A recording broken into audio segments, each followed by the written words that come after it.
Good afternoon. Welcome to my talk. Today I'll talk about the concept of tensors as an algorithmic concept, how we can incorporate it in a range of machine learning algorithms. In particular, I'll focus on the concept of topic modeling as well as deep learning and show how you can utilize these algorithms on the newly launched Amazon SageMaker framework. So machine learning is now pervasive. It's in so many domains. The most popular one is perhaps in the field of computer vision, where you want to understand what's in the images, right? So if you go to the recognition API, you can get different tags on the various objects in an image. Similarly, if you want to understand the content in text documents, we have now the newly launched Comprehend service that talks about understanding text. And one of the services available as of today is topic detection. So what I have here as an example is a New York Times article. So it's talking about high-tech industry, it's talking about politics, right? And there is a detailed article. And what you would like out of this are, what are the particular topics in this document? And so you expect the output to be something like this. You know, this document is talking about government. So you see particular words that are representative of the government topic, like Congress, federal government, Washington, and so on. You also see information technology being represented in this document through words such as online, internet, and so on. Politics you can think of as another topic because there's reference to Democrats and Republicans. So you expect an output that is rich in detail on what each document talks about, as well as what are the representative words of the various topics covered in this document. And so I'll cover today on how we can solve this task efficiently and how you can access this algorithm on the Amazon SageMaker framework. So when it comes to solving various machine learning tasks, we need a trinity, right? So we first need the algorithms, but it's also important to have data and compute infrastructure. Without any one of these ingredients, machine learning would fail. And AWS has been at the forefront of providing solutions on all these three aspects. You can get data annotated through Amazon Mechanical Turk. It's one of the oldest services. And when it comes to compute infrastructure, we give you a range of options, right? So you can also see different tiered framework of accessing AWS. At the lowest level are the GPUs and CPU instances, as well as the new IoT framework called Greengrass we launched, and the mobile frameworks. So that's the infrastructure level. And with this, depending on your task, depending on what the cost requirements are, you can either go with the latest GPU instances like the P3 instances, as well as the CPU instances like the C5 instances, which have a good trade-off between cost and speed. So above the infrastructure are the frameworks. So we need efficient frameworks for writing our algorithms. And especially with deep learning, we have very complex neural network architectures that need to be written. And AWS offers a whole choice of popular open source deep learning frameworks, including Apache MXNet and Gluon, which we are actively supporting and developing on. And you can access all these frameworks with the AWS Deep Learning Army. So a level above the frameworks are the platform services. You saw the announcement today on AWS Deep Lens, that's the platform for cameras, and Amazon SageMaker, which is the platform for machine learning. So I'll focus on how SageMaker makes it easy and convenient to launch various machine learning jobs. A level above the platforms are the managed application services. So here, machine learning is already done for you, so you can directly access the result of the machine learning algorithms. And there are domain-specific application services. There is recognition for computer vision. For speech, there is poly, which is text-to-speech, and transcribe, which is speech-to-text. And with languages, we have the newly launched service comprehend, which does text analytics, translation, as well as lex. So as you can see, there have been a lot of exciting announcements today, and AWS offers a range of solutions for machine learning. So as I mentioned, comprehend is a managed service for text, and you can get a range of text analytics, including named entity recognition, sentiment analysis, key phrase extraction, and topic modeling. And I will show how you can utilize topic modeling and what are some algorithmic intuitions behind how to solve topic modeling. So as I said, SageMaker is a serverless framework for machine learning. You can now access it through the AWS console, and this is the screenshot where you'll see that you can create notebook instances, you can view various training jobs that you've launched, and you can have all your pre-trained models stored in one location. And you can launch endpoints to do inference based on those trained models. And so it offers this end-to-end framework for machine learning. So it's arguably the quickest and the easiest way to do machine learning in AWS to take it from conception to production. And it's flexible, and you pay by the second. So this is very easy to get started on machine learning. And within SageMaker, we have a range of first-party algorithms. So these are algorithms we've extensively developed and tested and made sure that they meet strong performance benchmarks. They are much faster than existing open source frameworks, and hence they are cheaper to run on AWS. So you have the classic algorithms such as linear classification and regression, as well as XGBoost and factorization machines. So we have unsupervised learning. K-means is the popular algorithm for clustering. PCA, or principal component analysis, does dimensionality reduction.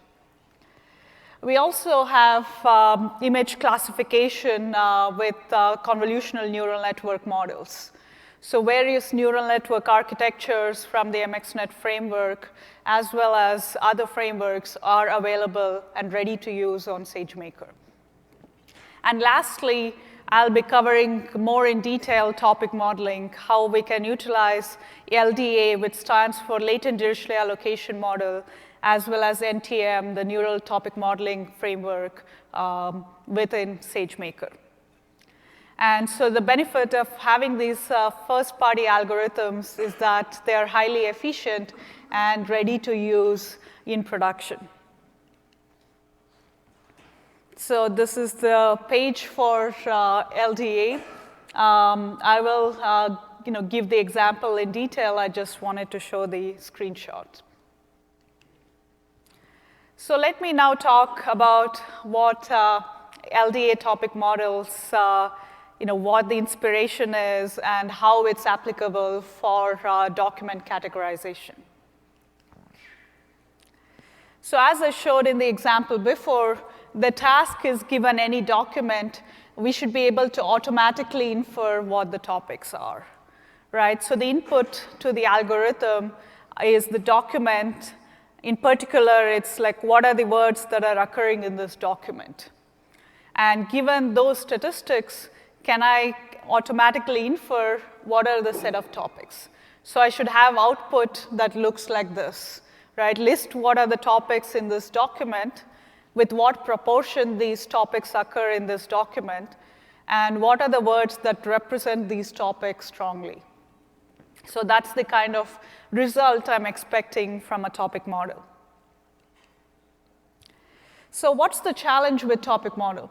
So topic models are what are known as unsupervised learning algorithms because they don't use label data. So the input to the topic modeling algorithm will have no labels, right? Will not have a document with all these labels shown like this.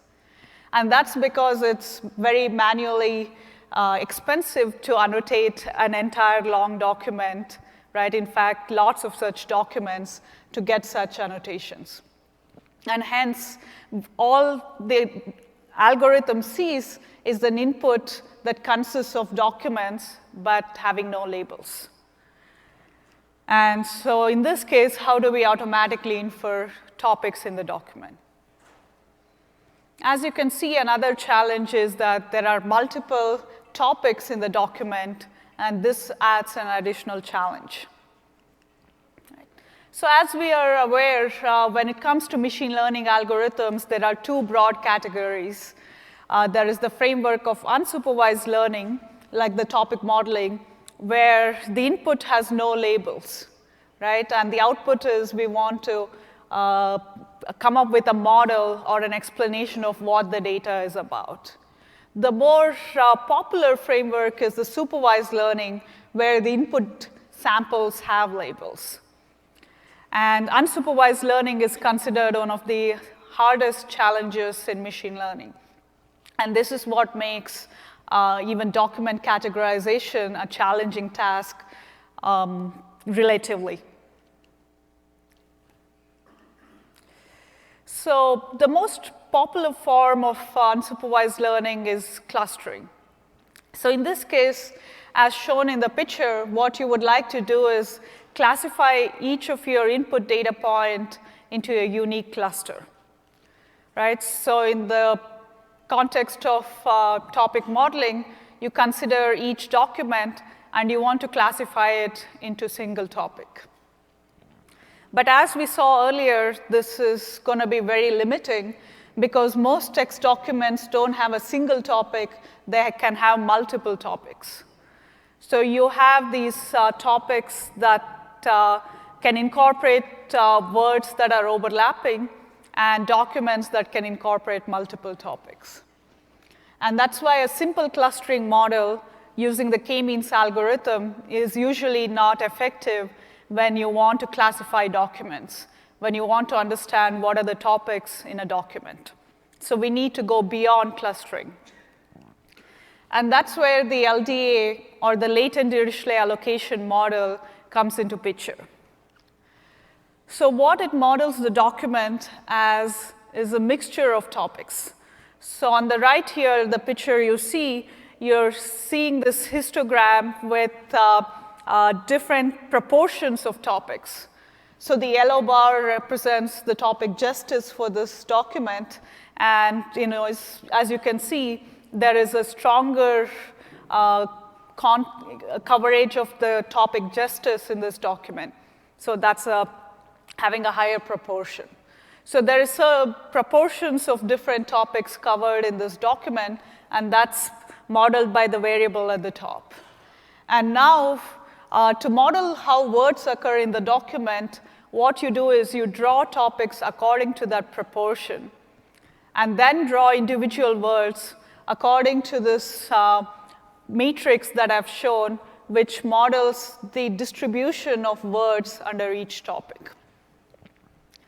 So intuitively, what's happening here is an explanation of how the frequency of words is a result of multiple topics occurring in the document.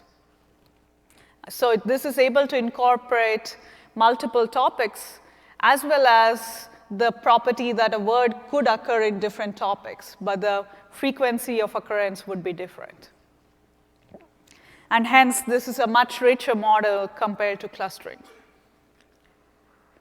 And so we have enabled LDA in SageMaker, and there are two separate stages, right? So we take the corpus of documents, that's our input training data, and we want to learn the LDA model. And so learning means that I'm learning this topic word matrix. So each column here represents the frequency of words under that topic. So suppose the document had only that topic, how would the frequency of words look like, right? But because the documents have multiple topics, it would be a mixture of these columns in the matrix. So that's the learning stage. We are learning this matrix that models how words would occur under various topics. And then the next stage is inference, where we take each of the documents and say what topics are occurring in this document, like the example that I showed before. And so we'll proceed in both these stages. So now I'll show this with a notebook demo. You can access this from GitHub. It's now available. And in addition, you will see other notebooks as well with respect to the first-party algorithms that I described earlier in the slide. So before I jump into the notebook demo, what I'll show here is a synthetic example. It's a visual example that makes it easier to see how the LDA algorithm works, because when it comes to real text data, it's harder to understand the working of the algorithm. So we'll have the synthetic data generated for this notebook demo. So what I'm showing here is a pictorial representation of the word frequency under each topic. So each of these squares here represents one topic. So under the first topic, the set of words that occur very frequently are the ones that are shown here. So each of the small square here represents a particular word in the vocabulary. So think of this word may be apple here, this word may be orange, this word may be banana, right? Just to have an intuition. And so this first topic could represent fruits, and that's, so mostly the words that occur in fruits are these apple, orange, and banana, and so on. Whereas now you move to a different topic, say the topic here, the words that occur in the document, if that was the only topic, would differ, right? And so for instance, this topic could mean software, and so you would still have the occurrence of word apple, but then the other words that occur with it would be different. And that could be software, iPhone, or any of the other words. Right? So intuitively, what I'm showing here is with each topic, the words that occur in the document will change. And what I'm showing is the heat map of the frequency of the word occurrence for each of these topics. So we'll use this distribution to generate our documents. So the way the documents are generated is we'll have a mixture of topics. So in this example here, the topics that are mostly occurring are this topic 7 and 8. And if you go back and notice what the 7 and 8 represents, it's mostly these horizontal bars here. And because these are the topics in this particular document, the frequency of occurrence of words is mostly those two horizontal bars.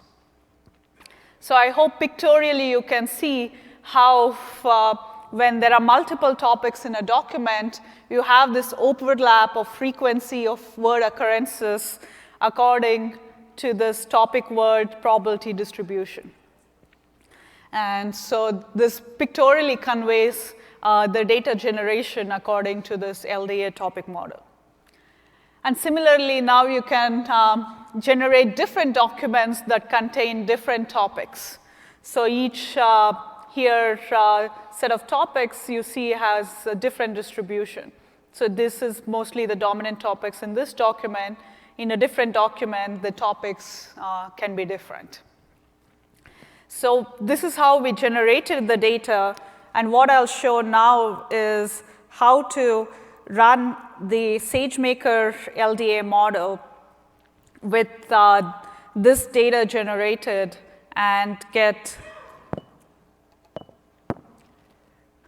and run through and see what we'll get. So this is the SageMaker console.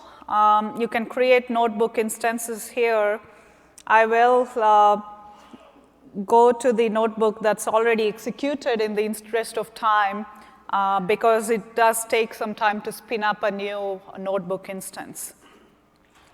And this is also available, as I said in the slide before, in the GitHub repository.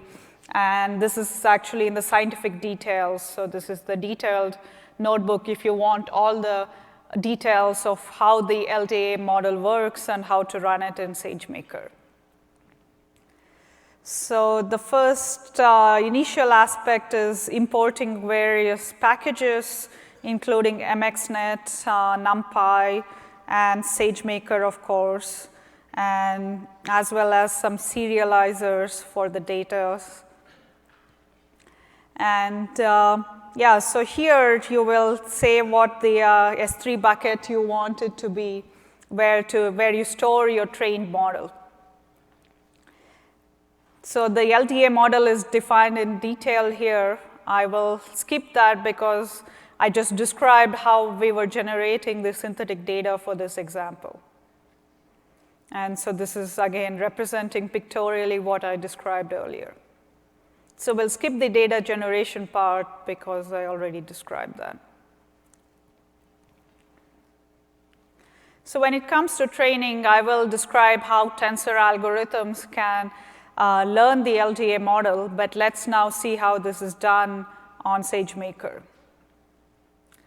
So as we said, we want to load our training data into S3, and so you can, prescribe where the training data lives. And also, we are converting the generated synthetic data into the protobuf record.io format, and that's where the serializers are used. So the SageMaker algorithms run in Docker containers, and so this is the specification of the LDA containers to run the training job. So the LDA algorithm has some hyperparameters you want to specify. As you can expect, you want to say how many topics you want in your document corpus, right? Like, what is the expected number of topics? And again, you can change this to different quantities and see how the results change. The other is the size of the vocabulary. Like, how big is your vocabulary size? The number of training documents. So this alpha naught is an optional parameter. So in the beginning, I would suggest not to think about it too much, because if you have an idea of how mixed are your documents mostly about a single topic, or do they have lots of topics together, you can set and play with this parameter as well. And the other settings are what kind of instance you want to run your SageMaker.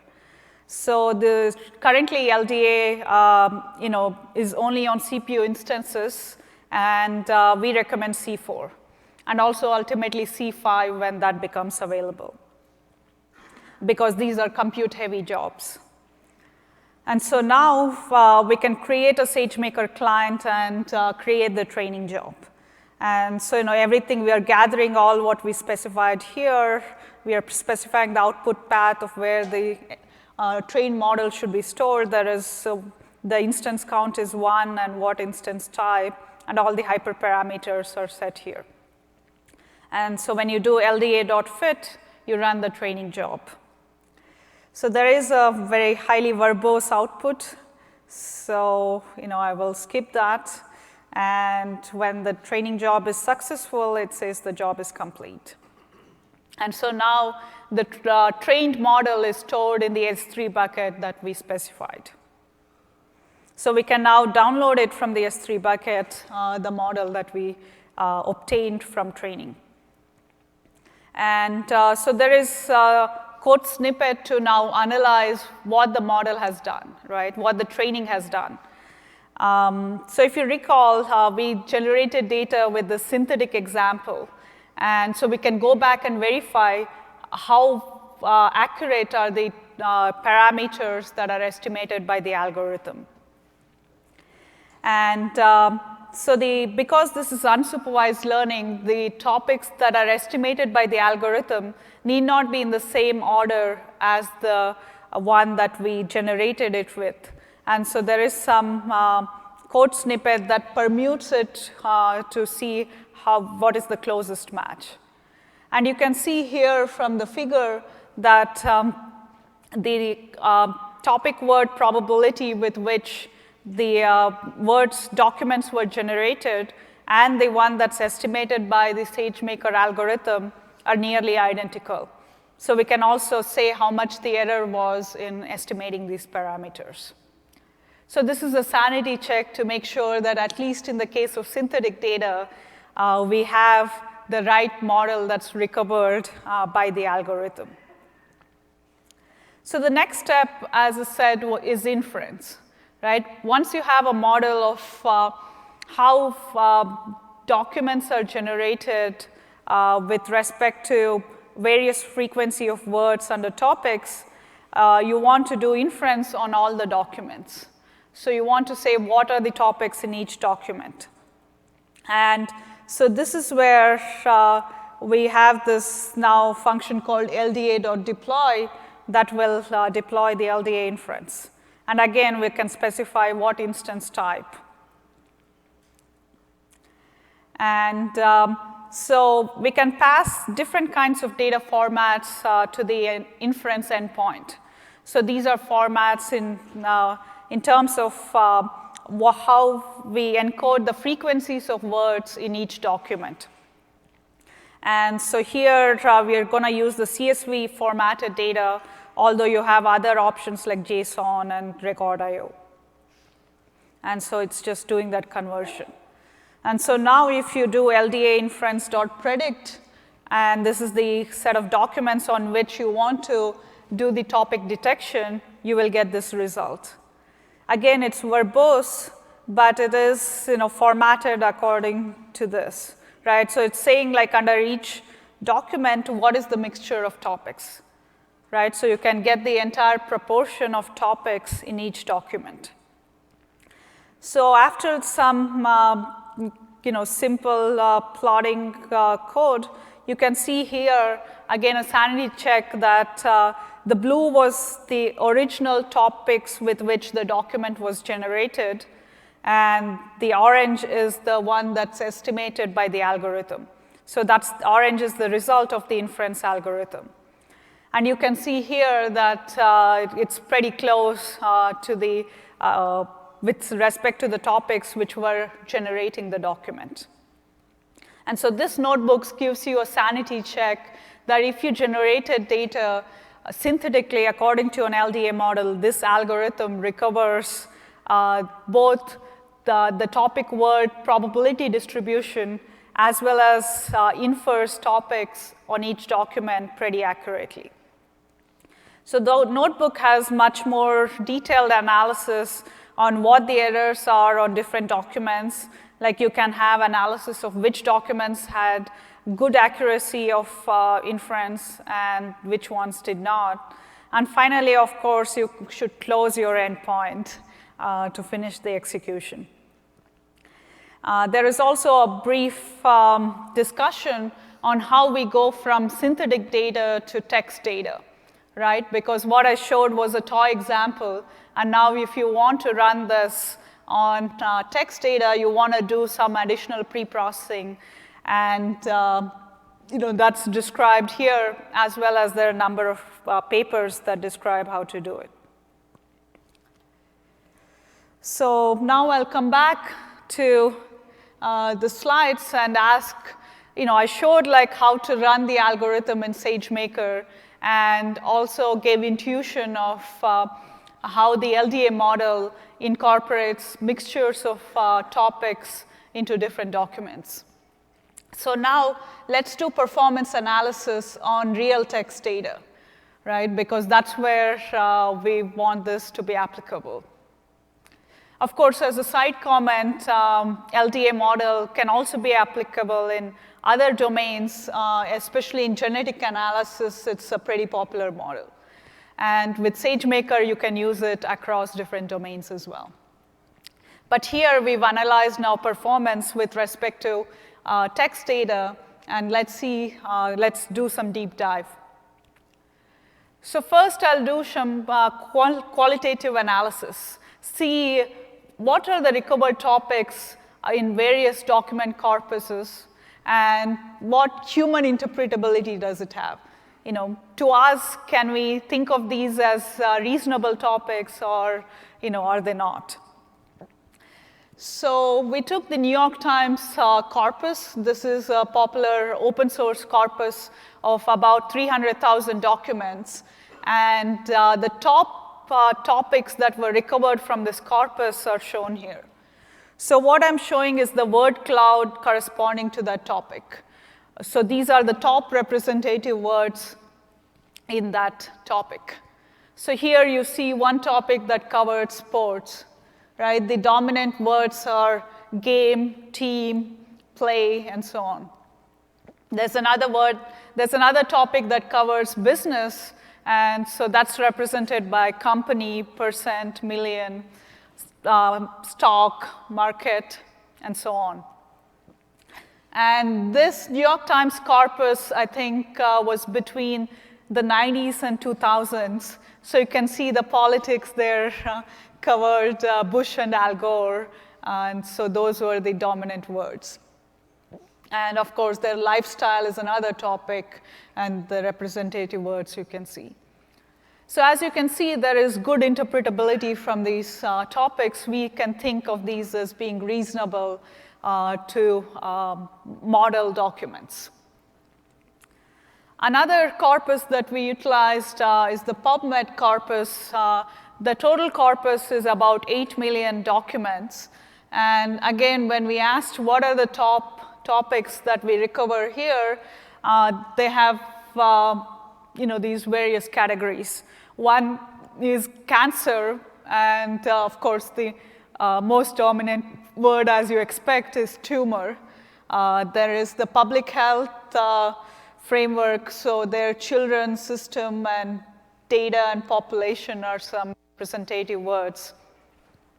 And we also have clinical trials. Rat is the most common animal that's used in clinical trials, so it's natural. That shows up pretty significantly. And blood seems to be a popular category with concentration, plasma, serum being the representative words. So this PubMed is the NIH repository for biology articles. So as you can expect, the topics can be very much interpreted in that context. So we can also now go back and look at individual documents and ask the topics that are recovered there, are they reasonable?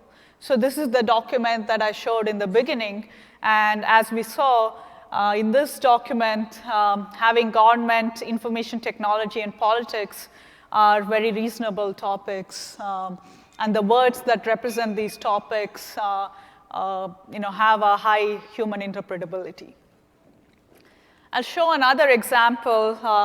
This is, again, a document from the 1999. And so this is talking about the Super Bowl.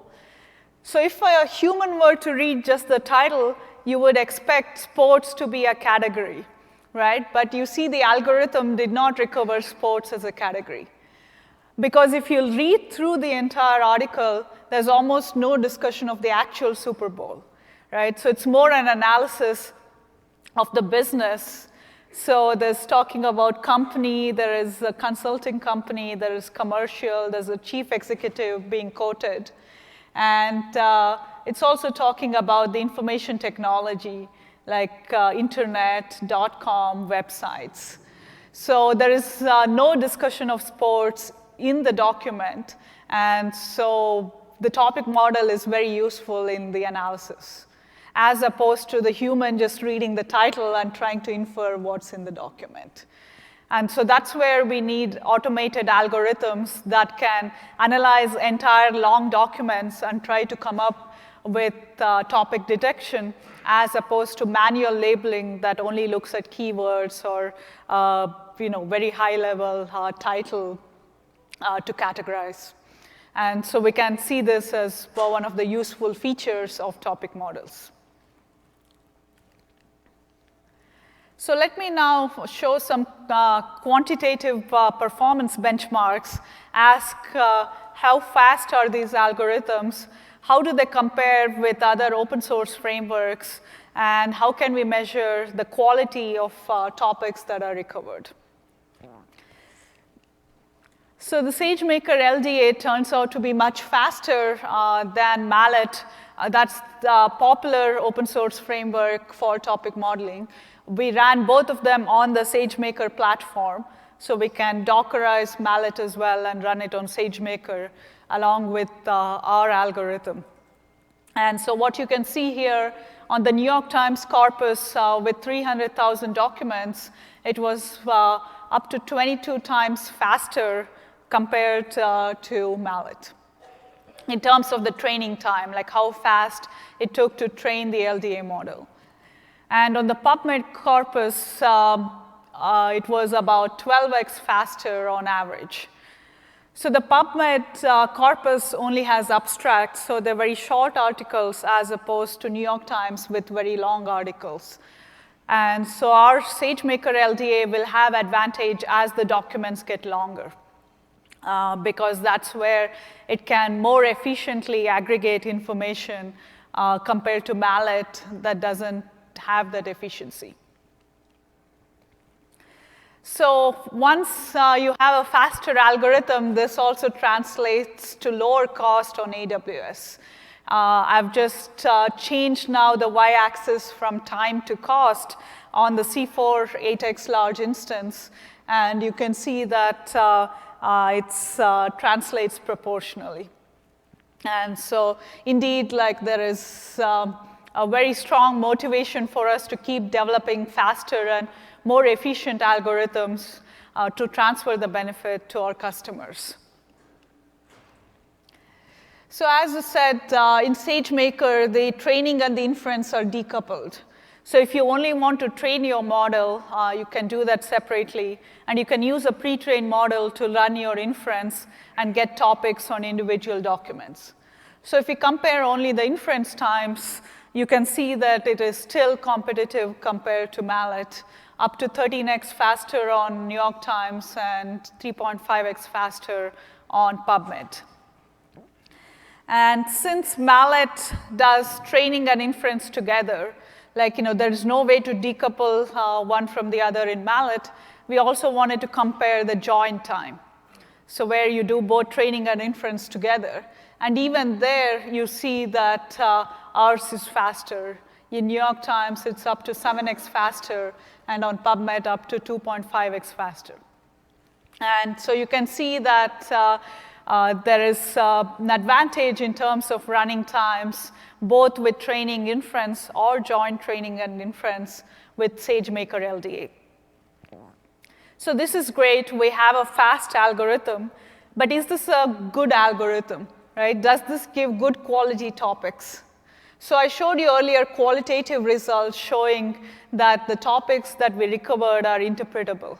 But we also want a quantifiable measure.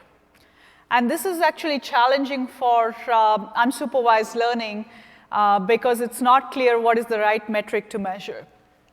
And with respect to topic models, researchers have argued that this score known as pairwise mutual information is a very reasonable one.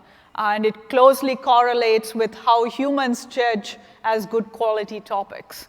And we see here either we beat or match Mallet in terms of topic quality as well. So in summary, we have faster algorithm at the same time have competitive topic quality. So we have best of both the worlds with the SageMaker LDA algorithm. So as I said, on SageMaker, we have a variety of options for first-party algorithms, and another one is the neural topic modeling. So I won't get into the details here. In this case, you have a neural network to incorporate your topic model. In general, the training here tends to be much slower than the LDA topic model. But inference tends to be faster because it's just passing through the neural network.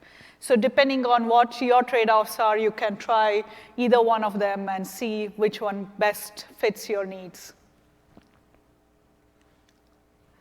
So now I want to take some time and do a science deep dive and give some intuitions into what algorithms have gone into building this SageMaker LDA algorithm.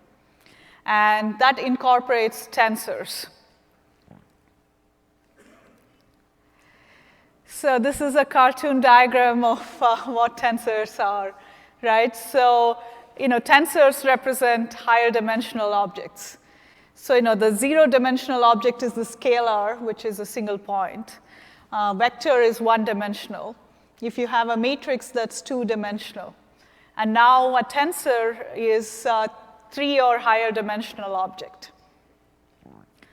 And so how can we incorporate tensors into learning the LDA algorithm? So if you recall, the LDA algorithm incorporated this topic word matrix, right? So you wanted to learn the distribution of words under each topic. And so the intuition is we will now utilize co-occurrence of words to learn this topic word matrix. So intuitively, if multiple words co-occur together, that's a higher amount of information to represent a topic. And we utilize triplets of words, so that becomes a third-order tensor. So you collect every triplet of words, and you ask, how many times did this occur together in my document corpus? And so using those statistics, you can do a decomposition, and you can recover the columns of this topic word matrix. I won't get into the technical details. There are research papers that I have published in this regard. But the intuition is, what it does is it extends matrix decomposition methods to tensors. So I think all of you are familiar with linear algebra operations, in particular singular value decomposition. So what you do there is you take a matrix and you decompose it into its low rank components. And we can now extend the same to tensors. So you can now take third order or higher order tensors and find decomposition into low rank components. And in the context of topic model, if we take the co-occurrence tensor, so we are taking every triplet of words and calculating how many times it occurred together in the document corpus. And if we do that decomposition, each low rank component, each rank 1 component corresponds to one of the topics. So the intuition is you can recover topics by doing this tensor decomposition. So why should we do this tensor decomposition, right? I mean, tensors seem much harder to understand compared to matrices. So why should we go to tensors? So it turns out one is due to statistical reasons. So you need tensors as you incorporate higher order relationships in your data. So if we only wanted to record pairwise co-occurrences in our document corpus, we could have used a matrix. But if we want to record co-occurrences among triplets, that's where we need tensors. And so we can incorporate these higher order relationships through tensors. And the second reason is you need to go to these higher order relationships. If you only use pairwise co-occurrence statistics, that does not reveal what the topics are.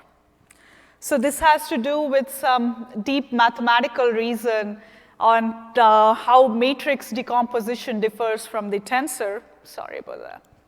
So when you decompose a matrix, the algebraic properties are very different from when you decompose a tensor. And there have been extensive works published in that regard.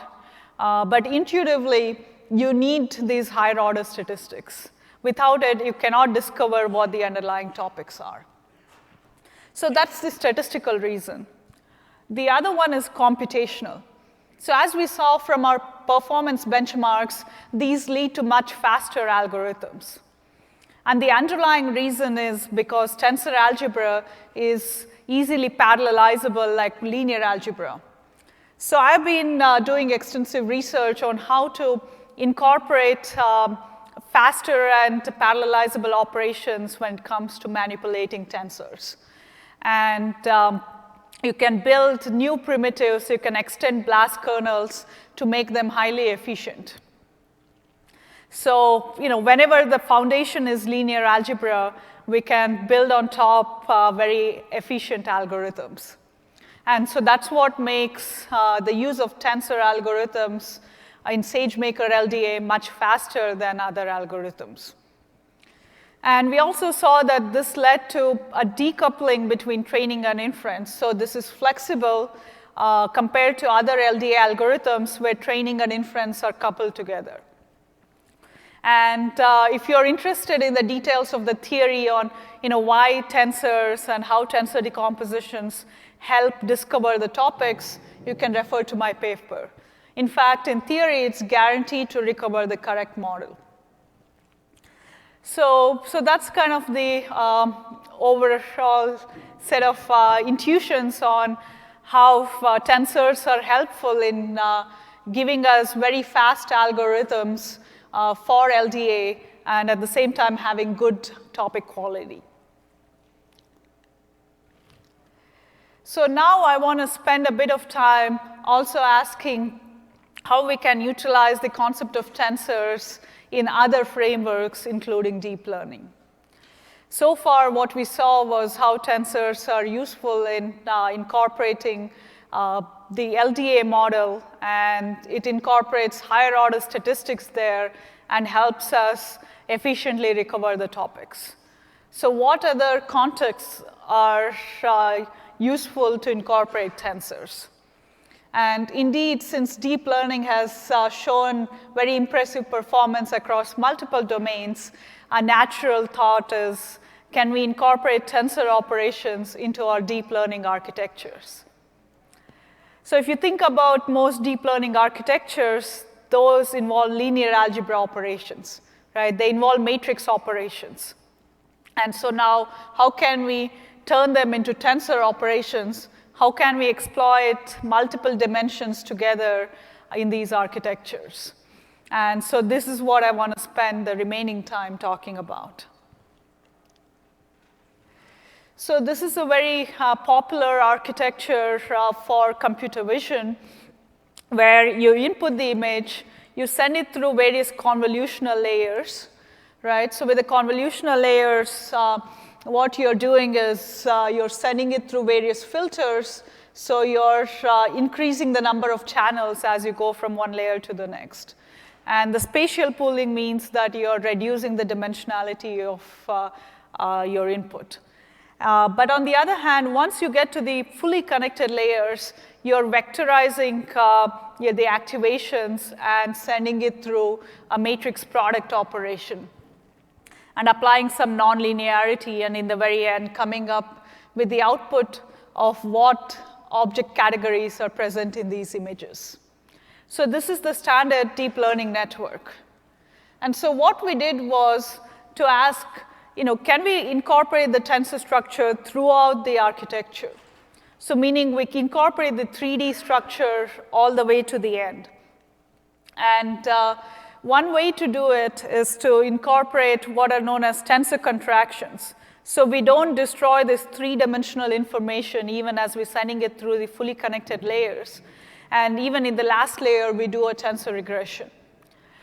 So without going into details, what this accomplishes is to retain the 3D information throughout the network.